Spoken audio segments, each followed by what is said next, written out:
fonction ci administration mu yaakaar ni moo yilif administration da nga fay jaar jàll.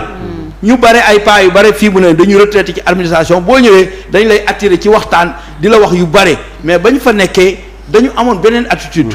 léppay jeex fii amul lu dul jeex donc nañu rafetal. Cheikh. Oui. On a une histoire avec le Conseil constitutionnel. Oui. En général damay retenir ay leçons. En 2012 le président Wade était sur le point de partir. Mais teewul ne peut-être jox nañu ko mu mun a def une troisième candidature.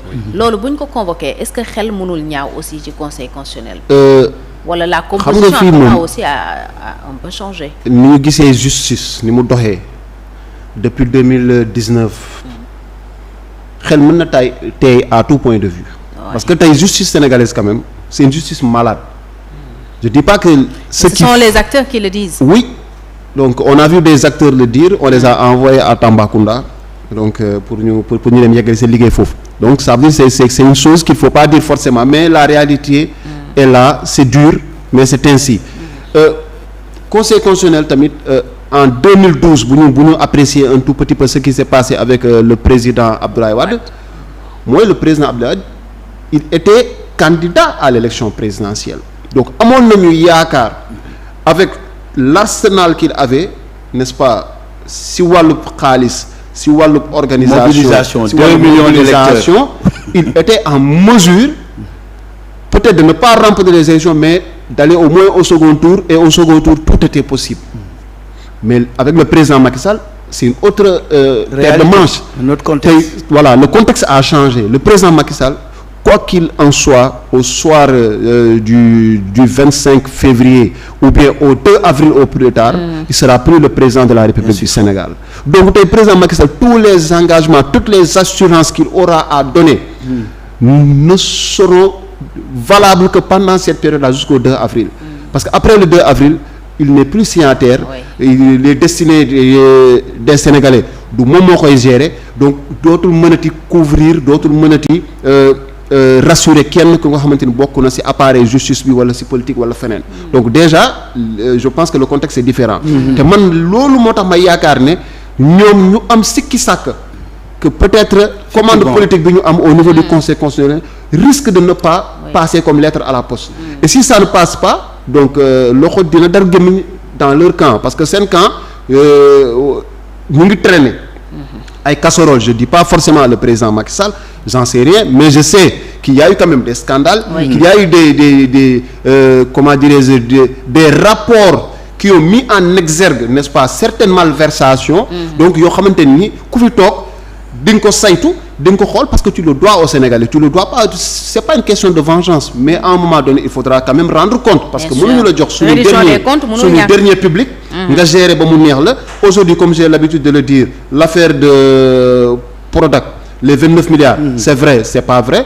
Il faudra un jour ou l'autre que la justice puisse se saisir, éclairer la lanterne des Sénégalais. Nous savons que nous, suñu alal, pendant un certain temps, on l'a utilisé. Est-ce que ça a été utilisé dans les règles de l'art ou pas? S'il y a des coupables, s'il y a des responsables, qu'on puisse quand même prendre les mesures idoines, n'est-ce pas, les concernant. Nous savons que un autre Sénégalais peut-être, ou bien un autre politicien, ou bien un politique qui serait tenté de faire la même chose, qu'il y ait quand même une dissuasion. C'est un pays où on rencontre, on ne peut pas se remplir les postes tout simplement.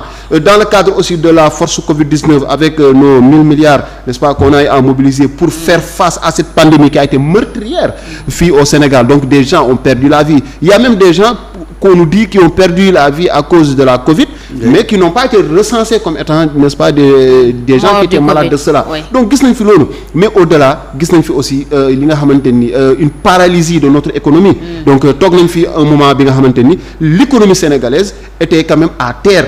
Surtout góorgóorlu était fatigué. Donc da ngay yeewu ñu ne la tu sors pas, tu restes chez toi. À 18h, à 19h, on te dit rentre chez toi, et quand tu rentres chez toi, on te dit de ne pas sortir. Donc tous ces sacrifices là, Sénégalais yi am dërëm am ñaar dërëm ñu boole ko ñu def li nga xamante ni mooy une force collective pour mën a jàkkaarloo ak li nga xamante ni mooy mbas mi bi ñu jàkkaarloo ak moom on nous dit aujourd'hui qu'il y a des gens qui faisaient des retraits, n'est-ce pas, des centaines de millions qui se faisaient retirer au niveau des différentes banques. Loolu tamit il faut que ñu daal di koy saytu. Donc comme je dis, les garanties yu président mën a joxe ak lu mën di am mooy il pourra pas quand même les tenir au-delà du 2 avril parce qu'il faudra quand même ñi nga xamante ne aussi ils ont rendu justice en violant les lois et textes à un moment donné aussi il faudra qu'on en parle il faudra qu'on en parle parce que tamit Sénégal tey li gën a tax mu nërmeelu mais justice moo tax parce que mooy le dernier rempart. Oui. On a politisé tous les domaines de l'administration. On a politisé même ba si yenn nu mu tudd famille yi nga xamante ni c'est des familles religieuses très respectées. Politique dugg na fa xàjjale sëriñ yi ñu ngi wax yenn taalibe yi déglootuñu tout ça maintenant le texte même le message est devenu inaudible n'est-ce pas pour certains talibés donc dafa di woon loo xamante ni foog ñu saytu ko ñi nga xamante ni am nañu responsabilité ceux qui ont violé la loi doivent faire face à la loi ba nga xamante ni loi dina leen teg ci yoon ba nga xamante ni les autres juges qui seraient tentés un jour ou l'autre de violer la loi on ne sait au nom de quel intérêt que ñoom tamit ñu xam ne ni ils ne pourront pas violer la loi impunément et qu'un jour ou l'autre ils devront rendre compte. Ayib dafa mel ni moom ak DGE ak agent judiciaire de l'État ñoo ngi ci benn jeu de cache-cache mais du côté de l'État dafa mel ni c'est la bataille de la forclusion qui est en train d'être menée ñoo ngi fexe peut-être ba Ousmane Sonko suy dem di taxawi ca Cour suprême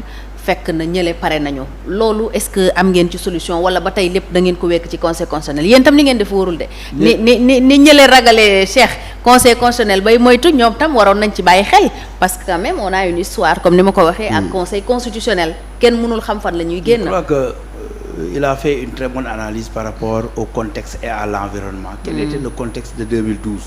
Abdoulaye Wade avec sa force qui était candidat. Aujourd'hui Macky Sall n'est pas candidat.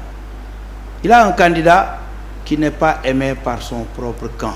Il y a une division bu nga xam ni c'est vraiment ñëpp ngi koy gis.